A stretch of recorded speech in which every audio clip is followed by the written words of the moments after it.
January 2026 brought way too many Transformer reviews to ignore. This is the clean roundup of everything that actually mattered this month. Unique Toys has finally revealed the official product shot of UTR-11 Buzzardian, or previously called Buzz Sentry, that takes on Extinction, Bumblebee, the KSI design, and judging by the reaction online, this review has already split the fandom. Some fans are calling it outdated and is the worst Unique toy ever released. Others are relieved that we finally have a clean and fully transformable Extinction Bumblebee at this scale. So the real question isn't whether this figure is perfect, because it clearly isn't, but whether UTR-11 still earns its place in today's much higher third-party standards. Buzzardian actually looks very solid in robot mode. The proportions are clean, the silhouette is readable, and the transformation is reported to be reasonable and not overly complex at all, which is something many collectors will appreciate, especially compared to some recent MPM Brawl release that prioritize the complexity over enjoyment. The material quality is also reported to be stronger. The plastic appears to be dense and sturdy, giving the figures the kind of durability that makes you feel comfortable actually handling it instead of treating it like a fragile statue.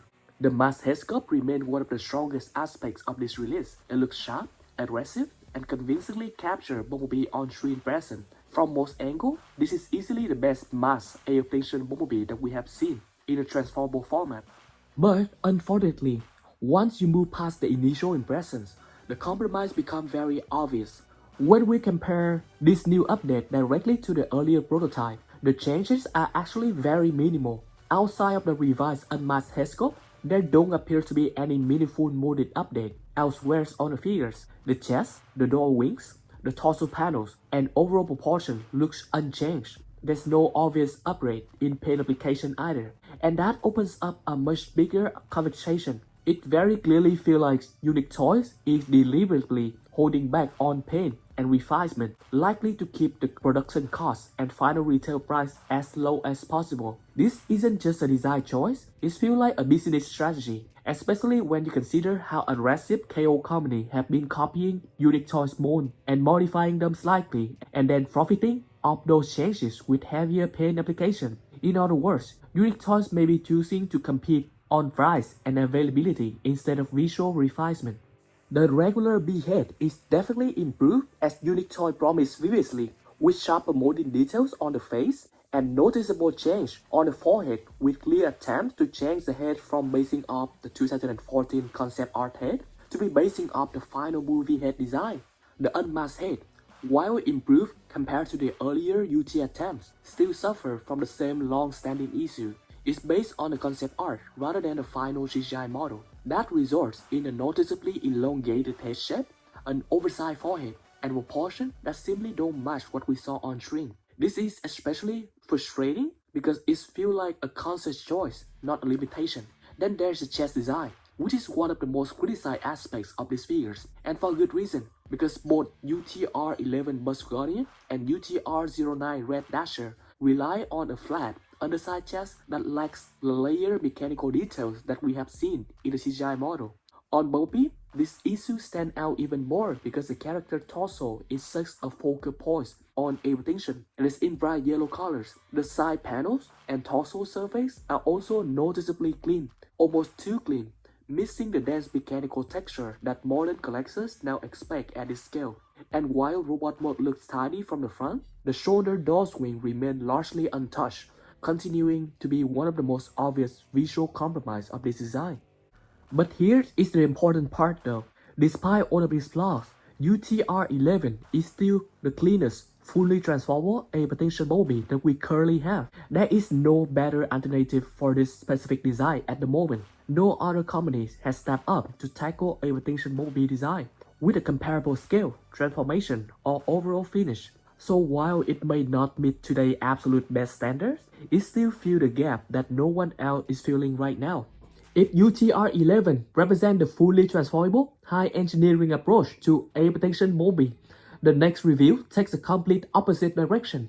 Let's talk about CM-006, Extinction Bumblebee, because this one quietly turned into a much bigger deal than I expected. This is a non-transformable 3.0 DLX scale figure standing about 22 centimeter tall, and from the moment you look at it, it's very clear what the goal was here.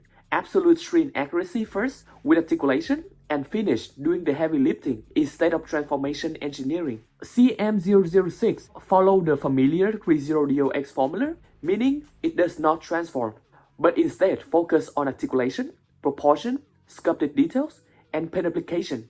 And honestly, this is exactly the kind of characters that benefits from that approach. The articulation is very strong across the body.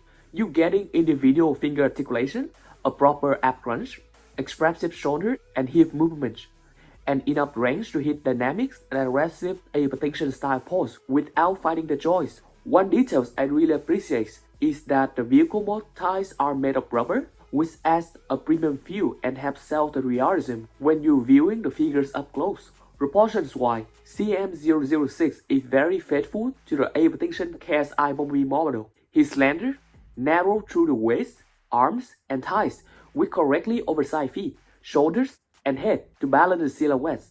That said, I do think these figures can almost come across as too skinny, especially when you place it next to chunkier figures like the Cyber Era CE-04 Dark of the Moon Bumblebee or the MD-003 Riser Beat Bumblebee. Those figures have more heroic mass, while this one leans hard into realism. But here's the thing, that thin and wiry looks is accurate. This is how Extinction Bumblebee was designed, so while it may not appeal to everyone visually, it's doing the character justice. At this scale, it's very fair to say that this is the best Extinction Bumblebee robot option currently available. Where CM006 really separates itself is in surface details. The front of the figures is packed with layered mechanical sculpting, sharp panel lines, and clean paint separation. But the impressive part is that the sides and the back look just as good. This is where non-transformable figures completely flex on transformable ones. There's no need to hide panels, compress parts, so the detail density stays consistent from every angle. Whether the figures is facing forward, turned sideways, or viewed from behind is honed up. The head sculpt are easily one of the strongest aspects of CM006. You get both the unmasked and battle mask heads. Both look extremely movie accurate. In fact, this really highlights one of the long-standing criticisms of the Unique Toys UTR-11 Extinction KSI Bumblebee, especially the unmasked head. UTR-11 is an ambitious transformable figure, but the head sculpt has always been a sticking point for many collectors. And to be fair, transformable figures will never match the sculpt fidelity of non-transformable models. That is just reality. But CM006 shows what's possible when accuracy is a top priority. The difference is immediately noticeable. What's also interesting is how much CM006 resembles the Patch Plan Toys Brave prototype Extinction Bumblebee that was reviewed a few months ago. This feels very much like the finalized evolution of that design, now fully painted and refined into production-ready figures. And honestly, it's just nice to see Extinction Bumblebee finally getting some love again. This figure isn't trying to replace the transformable beast like the UTR-11 Bumblebee from Unique Toys. Instead, it fills a different role, a display-focused, ultra-accurate centerpiece for DLX-scaled collection. It values shrink accuracy, clean sculpting, strong articulation, and premium presentation. CM006 absolutely makes sense. If transformation is still your top priority, then this won't replace those figures, but it doesn't need to. CM006 is definitely not perfect, it's clearly not transformable, but it knows exactly what it wants to be. It executes that vision extremely well. After having the UTR-11 and CM006 representing the Extinction KSI-B design, we now have a model to represent the Extinction High Octane design.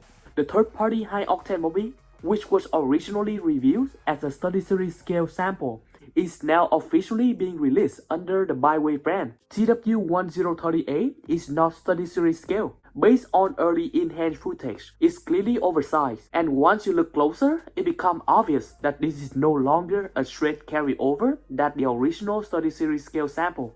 The mold has actually been modified quite a bit. The most noticeable change is the joints. The original bone jointed arm have been removed and replaced with hinge joints at a larger scale. This does look leaner and sturdier, but it definitely comes at the cost of articulation. It's a trade-off that will divide fans. The head sculpt is another big point of contention. It has been significantly shrunk down and appears to be an entirely different head sculpt altogether. In fact, it looked like Byway may have reused a head from one of their other KO Bumblebee release, and unfortunately, it's a very noticeable downgrade compared to the original sample, not just in size, but in overall accuracy. The paint is another mixed bag. The general color scheme stayed close to the original sample, but some areas, especially the legs, now feature noticeably less silver.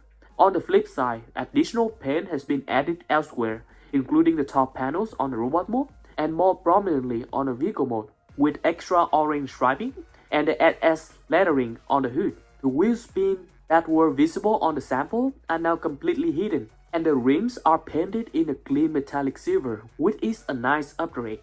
So where does this leave TW1038? Honestly, my opinion hasn't changed much since the first review. This is still a really solid mold that would have worked perfectly as a new and improved 33 high-octane Bumblebee. But as a larger scale figures, potentially even MPM actuation, it starts to feel less convincing. Especially when you consider that fans are already unhappy with the UTR-11, which is objectively a cleaner and more articulated and more refined figures at the MPM scale. That comparison doesn't do TW1038 any favors. That said, credits where it's due.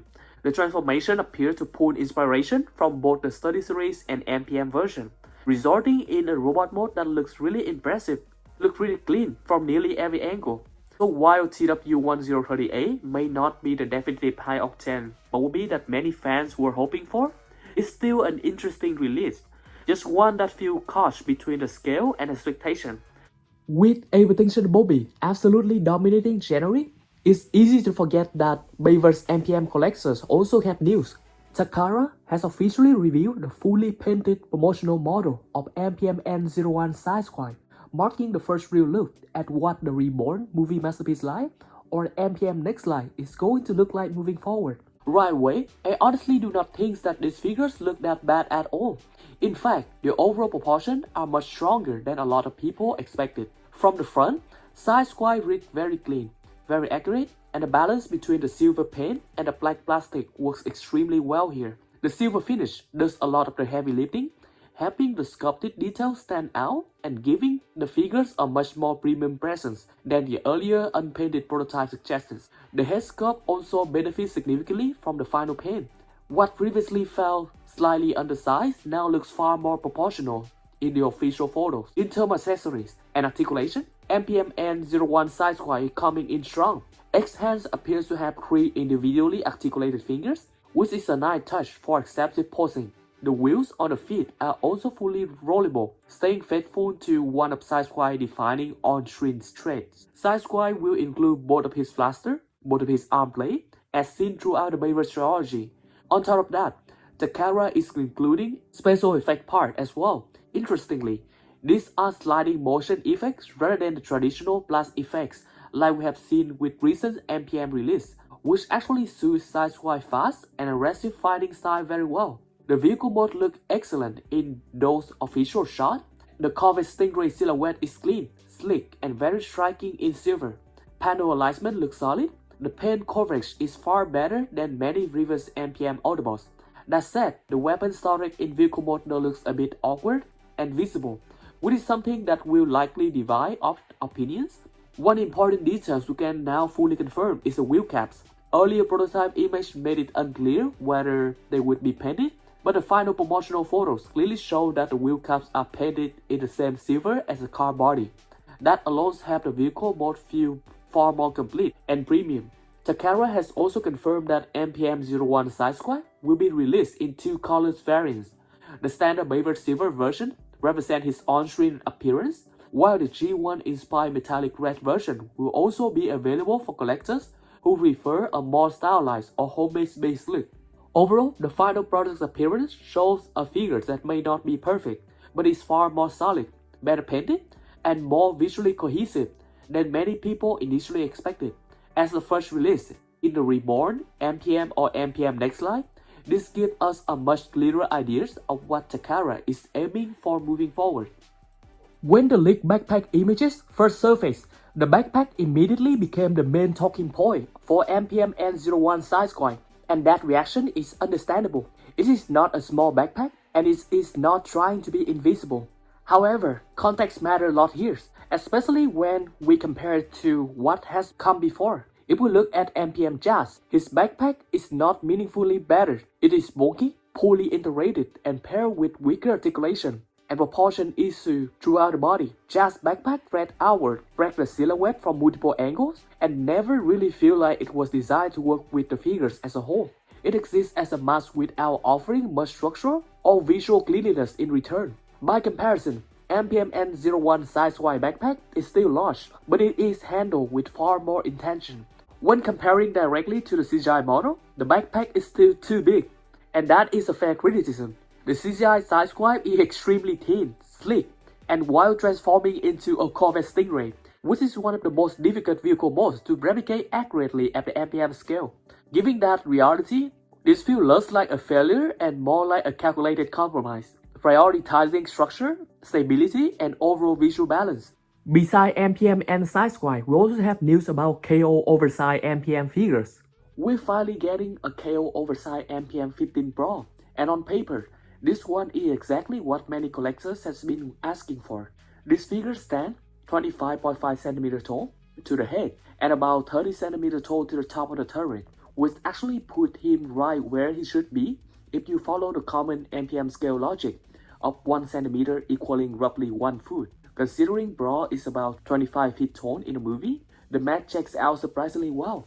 This means Brawl should scale beautifully with standard cardboard MPM figures like Bumblebee, Barricade, and Jazz, both in vehicle mode and very likely in robot mode as well. Now in terms of engineering, this Oversized Brawl is not reinventing the mold.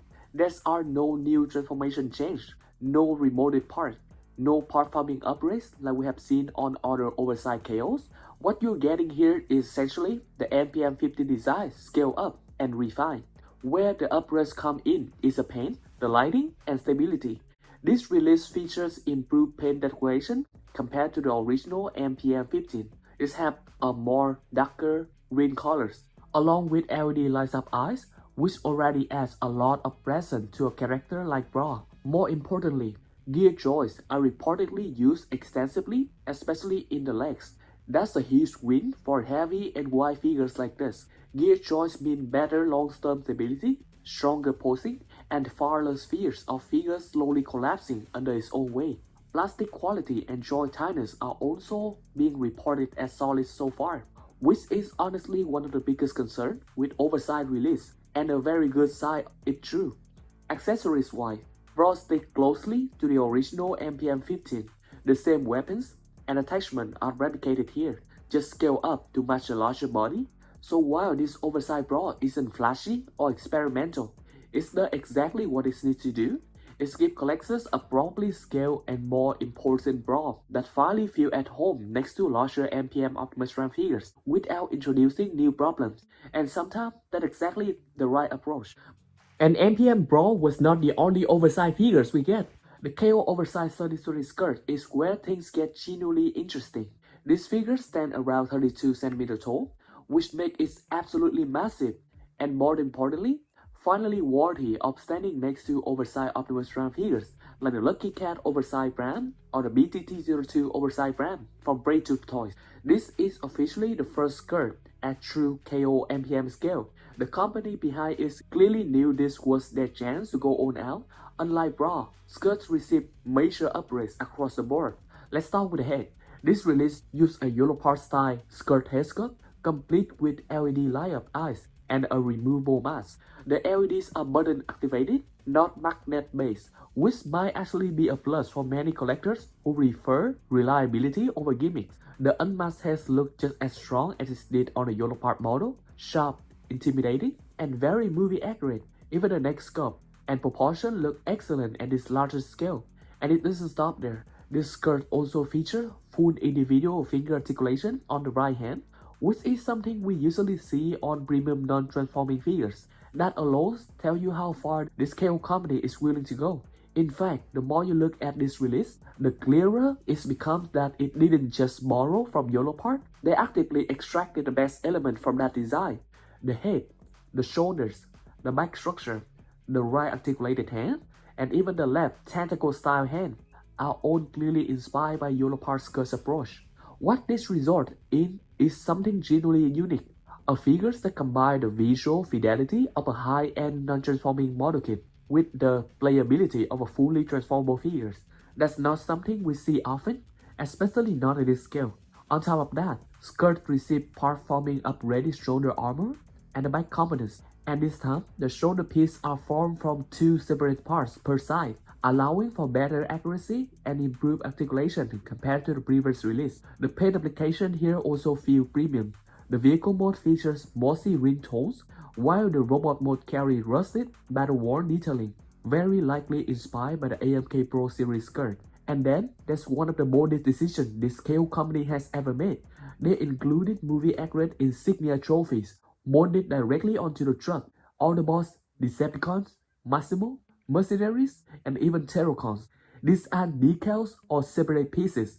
They actually sculpted into the figures. That's a level of commitment you don't usually expect from a KO.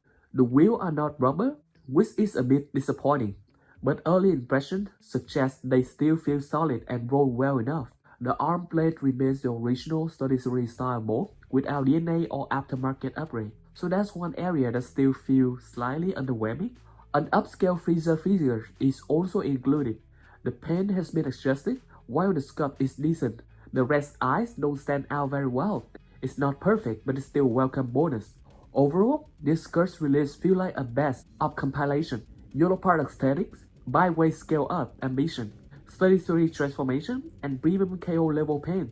And if the price lands right, this could be the Scourge that finally satisfies collectors who don't want to wait years for an official MPM version.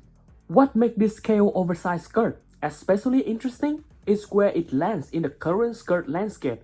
On one end, we have upcoming true MPM-rated Scourge figures from companies like Toy Boy and Movie 7, which are aiming for maximum screen accuracy, complex engineering, and premium pricing. But they are also still ways out and will likely come with long wait times, much higher costs. On the other hand, we have study series and model kit options that either prioritize playability or visual accuracy, but rarely both at the same time, and also not at the MPM scale.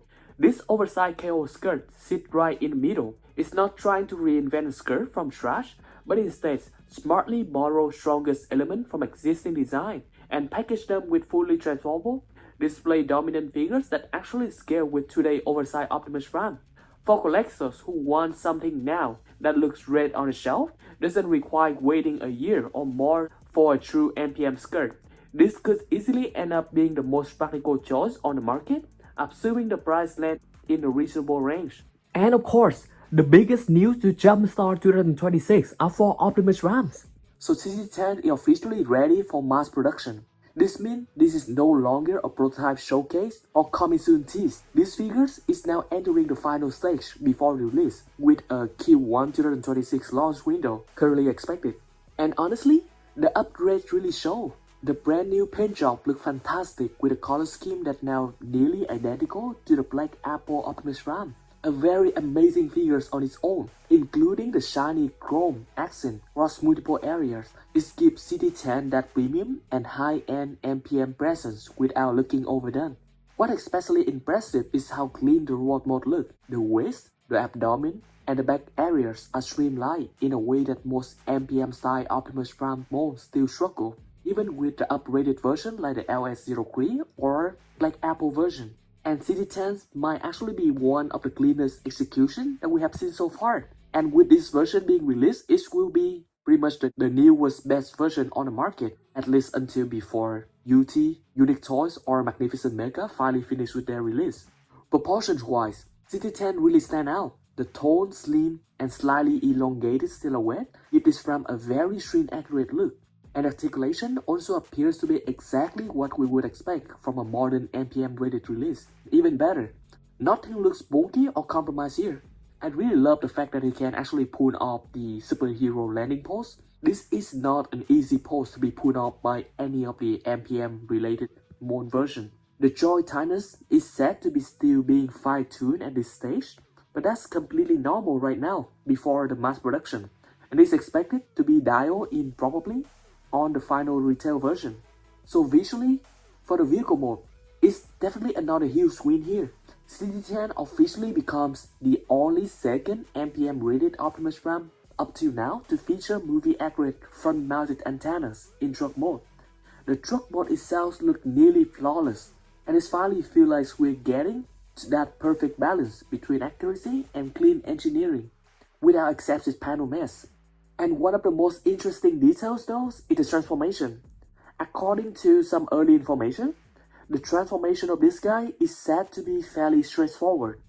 So that means when we compare it to the other Optimus Prime on the market, especially the Black Apple Optimus Prime, this version should be way easier to be transformed. That alone makes CT-10 incredibly appealing, because if it delivers this level of accuracy without overly complex transformation, that's a massive win. Most of the fans will just go for it. And it's honestly one of the reasons that I'm personally very invested in this release. At this point, CT-10 Super Leader Optimus Prime feels like a what if, and more like a genuine contender for one of the best MPM scale Optimus Prime on the market. And speaking of scale, we can already see the comparison here. It's basically the same size as the Black Apple Optimus Prime, around 29 or 30 cm tall.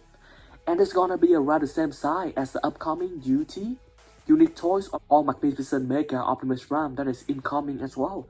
It's also impressive just how many accessories these figures comes packed with. You getting 2 Energon hooks, 2 Energon swords, 2 standard iron blaster, the Dark of the Moon style heavy iron blaster, and even a matrix of leadership, just like the MPM version in All of the Chaos, which is a very generous loadout in overall. A lot of these accessories will look familiar to anyone who owns the Black Mamba BMB LX-03, as the selection and styling are very similar. That's not necessarily a bad thing though, because this means CT-10 is clearly targeting that same premium MPM style display crowd. One key difference here is how the 2 standard iron blasters are handled. Unlike the Black Apple Optimus Prime version, these weapons are not integrated into the transformation, and that can be either a pro or con depending on how you collect. For robot mode displays collectors, this is actually a big plus, because if you misplay a weapon on Black Apple Prime, it can completely wreck the transformation flow and ruin the robot mode conversion, because you not have a whole vehicle mode anymore. With CT-10, losing a blaster won't compromise the transformation at all, which makes it far less stressful to handle, post and displays in the long term. And just when it seemed like CT-10 had locked down the spotlight for Optimus Prime, MM-02 showed up and completely reframed this month. This might be the first time I'm saying this out loud, but Unique Toys UTR-10 might finally have a real problem, because what you're looking at right now is not the figures that we were shown months ago or years ago. Magnificent Mega Optimus Prime just went from overbuilt and questionable to one of the most dangerous MPM contenders we have ever seen. Both of these models were the best, and no doubt the most anticipated Optimus Prime figures to come out after the domination of the movie masterpiece MPM-04 mold and own up its KO version for so long, including the Black Apple Thunder Leader model. They are great, and people have generally agreed that these two are the absolute best to come out on the market. But let's be honest, the Ray prototype was rough. It was round, it was puffy, and almost kind of fat. Compared to the UTR-10, it looked like it missed the entire point of the Bayverse Prime silhouette in some angle, and a lot of people wrote it off immediately, especially considering how expensive this model will be, and that was a mistake. The moment this figure got painted, the entire figure snapped into focus. And keep in mind, this is still unfinished. No flame decals, no faded orange on the hood, and transparent parts still got shown throughout the figures, especially on the chest region. Yet somehow, it already looks right. That's exactly how you know the mold itself is strong. The updated head sculpt are a real turning point here. Both the masked and unmasked version finally feel heroic instead of over-designed. The silver isn't chrome flashy, it's controlled. It's silver, not too shiny but still good enough. And the LED work is clean, focused, and premium. Not cheap like the BMB glow, not distracting, just correct. Here is the design choice that a lot of people are going to appreciate. The triple shoulder piston on each side of the shoulder. They are there, but they are not streaming at you. Unlike the UTR-10 or CT-10 Optimus Prime, where piston dominate the silhouette on the shoulder, Magnificent Mega hide them just enough. If you care about clean brand profile, this one matters. Now, let's talk about the elephant in the room. MM-02A for 2007 and Revenge of the Fallen, or MM-02B for Dark of the Moon. Two versions at magnificent mega price. That's a real downside, because the figures gonna cost around $250 up to $300 each. UTR-10 and CT-10 actually cover own trilogy design in one body and only have interchangeable parts, so they still have a huge advantage. Magnificent Mega need to hear that and maybe put everything in one figures. But then you get to the legs and everything changed. These are hands down the best legs ever done on MPM scale Optimus Prime figures. They are thick, beefy, powerful, and layers. Every other Prime figures look underfed or lack of legs workout next to this. And the feet? There's no compromise. They're perfect. No shortcuts. Easily superior to every MPM style Prime before it, even the upcoming UTR-10. Here's something that shocked me. This might be the cleanest Optimus Prime for the back that we have ever seen. No belly, no backpack, no awkward panel ruining the silhouette. Even CT-10 or UTR-10, as good as they are, finally have real competition here. One of the things that really separate these figures from the rest of the MPM field is the attention paid to smaller and easily overlooked details. Details like the wheel covers integrated into the sides of the feet, which help maintain a clean silhouette instead of leaving exposed vehicle parts hanging out, and is actually accurate to the CGI model. The only other model that actually care about this detail is a UTR-10. The double rear wheels are also handled correctly, giving the truck mode and robot mode the proper mass without looking overbuilt. And this is also accurate to CGI model that's only the Black Apple Optimus Prime cover is before. Most importantly, the side profiles stay impressively thin, avoiding the bloated or barrel-shaped look that has plagued nearly every MPM-style Optimus Prime, especially the Black Apple version. These are the kinds of design choice that only a few companies, namely Magnificent Mega, Unique Toys, have consistently respected. And if the front wheel truly avoid touching the ground the way the current images suggest, that's another subtle but very important win for accuracy and stability.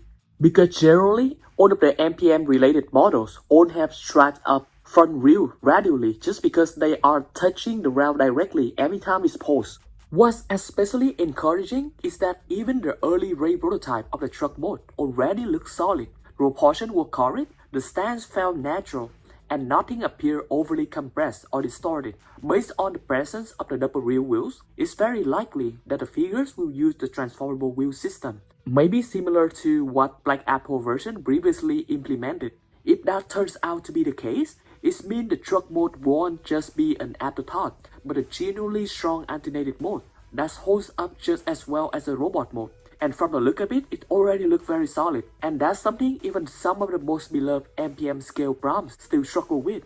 Now, to be clear, this is still not a perfect figure. The decision to split the design into two separate versions is going to be a deal breaker for some collectors, especially considering each individual figures for each design will cost $250 or $300. That means in total it's already $500 or $600 to pick up both of the design. But at the same time, Magnificent Mega is clearly pushing the bar forward in areas that actually matter. Fully articulated and individually jointed fingers, a clean back profile, proper proportion, and a robot mode that looks strong from every single angle, and it doesn't even look like it can transform. Taken as a whole, this is shaping up to be one of the most complete and thoughtfully engineered Optimus Prime figures that we have ever seen at the MPM scale. What makes the MM-02 Magnificent Mega conversation interesting isn't just how good it looks, it's where it lands in the current MPM landscape. For years, we have had trade-offs, like the Black Apple version that nailed transformation and the vehicle mode, but struggle with the proportion in robot mode with a very big belly. UTR-10 pushed engineering forward, but exposed the piston and bomb. And quite frankly, the vehicle mode have some compromise. CT-10 cleaned up the back and overall have a pretty good proportion and waist area, but the crotch area and waist are too thin, and the vehicle modes also have some compromise. MM-02 feel like a first time a company step back and ask what's actually modern characters for the last decade. A clean back, a thin side profile, strong legs, controlled mechanical density. This isn't just another Optimus Prime, it's a response to everything that came before it. January 2026 was stacked. Which reviews are you most excited for, and which one are you skipping?